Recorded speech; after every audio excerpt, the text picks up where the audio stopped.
welcome to my channel. I'm Vern Houle. I'm from Canada, and the province I live in is Alberta, and if you go to the middle of Alberta you'll see the capital city Edmonton. I live off to the west, just a few miles, and we live on a little farm. So today I want to talk to the governing body of Jehovah's Witnesses out of New York. And this message is to all 8 members of the governing body: Kenneth Cook Jr., Samuel Hurd, Jeffrey Jackson, Stephen Lett, Garrett Loesch, Anthony Morris III, Mark Sanderson, and David Splain. Brothers, I was in the organization for some 30 years, from 1981 to 2012. Today, I want to tell you, brothers, I'm not proud of the 30 years I spent as a Jehovah's Witness. And I'll tell you why. Through the 30 years I was a Jehovah's Witness, I thought I had the truth, and I was taught to hate governments, hate religions, all the religions out there, classify them as the harlot. I was taught to hate Christmas and hate birthdays. I was taught to break the 10 Commandments when it comes to honoring your parents. I was taught to not honor my parents on Mother's or Father's Day. I missed out on a lot of time with my parents, because they're all gone now. And during those 30 years, I never once went fishing with my dad.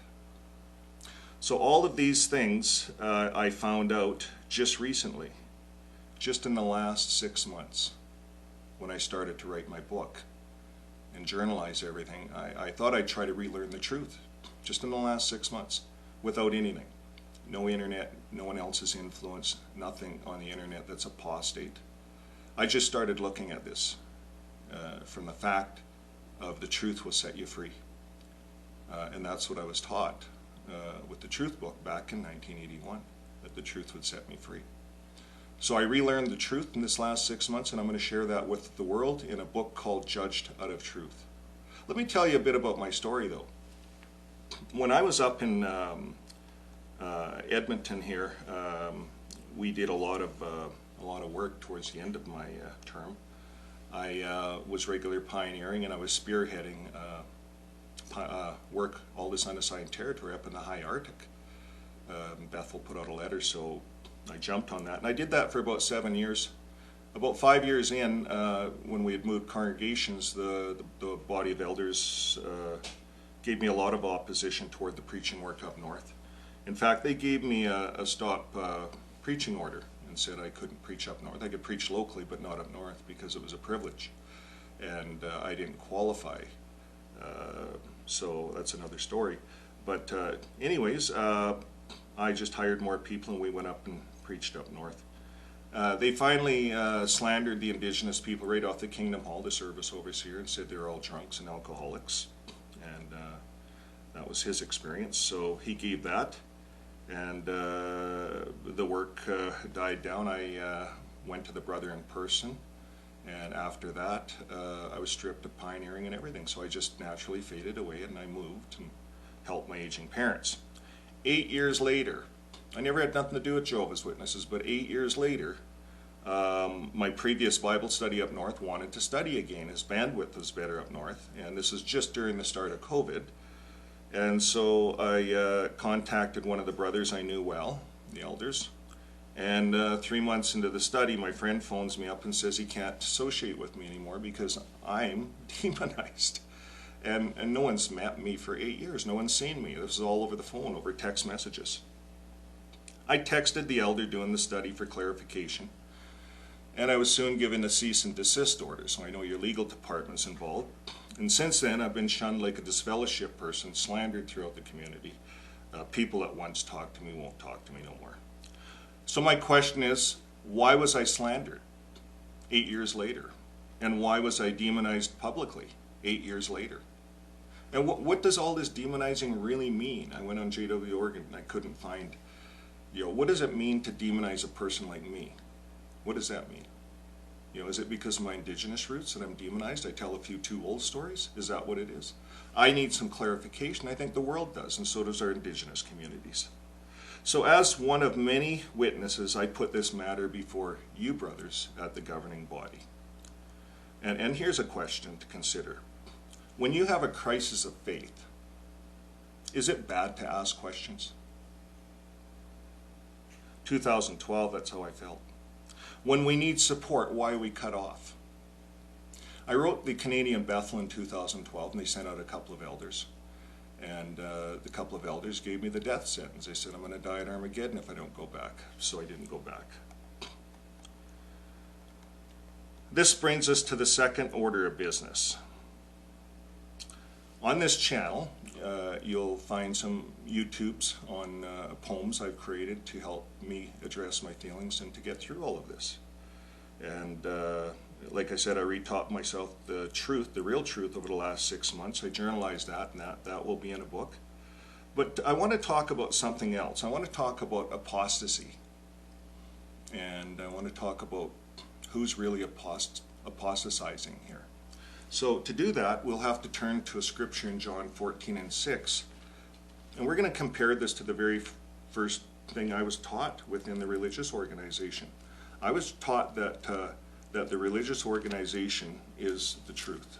It equals truth. So if you take the word spiritual truth and you put an equal sign beside it, you would have the religion, the faithful slave, the governing body, all of these things would equal truth. And that's what all of us Jehovah's Witnesses were programmed to believe. Even you brothers at the governing body. So what I found out is that there was a virus started, and it was Rutherford. He started that within all of us. And we all became inculcated with the virus, and we all have it. And the only way to get out of it is an antivirus. And you got to learn who the truth is. This is the first step right here. Jesus said to him, I am the way and the truth and the life. No one comes to the Father except through me. And then in verse 10 he says, do you not believe that I am in union with the Father and the Father is in union with me? The things I say to you, men, I do not speak of my own originality, but the Father who remains in union with me is doing his works. So in like manner, we recognize that Jesus equals truth, not the religion anymore. So that's the first step. Once Jesus is truth, then all these other religions that follow Jesus aren't so bad. They're not harlots, because they're also following Jesus as truth. They're following the scripture in John 14:6. So what I have come to understand, just from my own studies, just my own logic in 30 years studying the Bible, is that this was clouded. Jesus is the truth. And once Jesus is the truth, he's the judge. All this judging and I'm the right religion goes away, because Jesus makes those decisions. The religion doesn't. So Judge Rutherford fooled us all to think that we had the truth. So now my question is, if Jesus is the truth, the religion's no longer the truth, then I was in the lie for 30 years. So I was propagating a lie for 30 years. This is why I'm not proud of what I've done for 30 years. And I think you brothers in the governing body, if you're not yet conscious, if you know of this stuff, then now you're obligated, in front of Jehovah, to fix it with the whole flock. And this is how serious this is. And all of these people, these Jehovah's Witnesses that have realized this truth and left the organization, they're actually messengers. They're not apostates, because the organization is the one that is apostatizing from Christ. So these brothers, these witnesses, have left. They're witnesses of Yahweh, and they have left the organization. There's Lloyd Evans, there's the Truth Hurts, there's J.W. Watch. There's a lot of good people out there, a lot of good elders, and they served for a lot of years, just like me. And then something happens, and they get turfed, get thrown out, because it's an organization built upon sand. And once you get turfed, you're out for whatever reason, demonized in my case because of whatever. And then we're out, and then we get a breath of fresh air, and then once we start re-examining us, it's so easy. The truth. Jesus equals the truth. So there you have it, friends. Thank you for listening, all 8 members of the governing body, and I hope this information helps you. Follow my channel, Fixing My Faith. I'm going to throw a few more things on there, and I hope you enjoy my book. And until next time, live your life with love.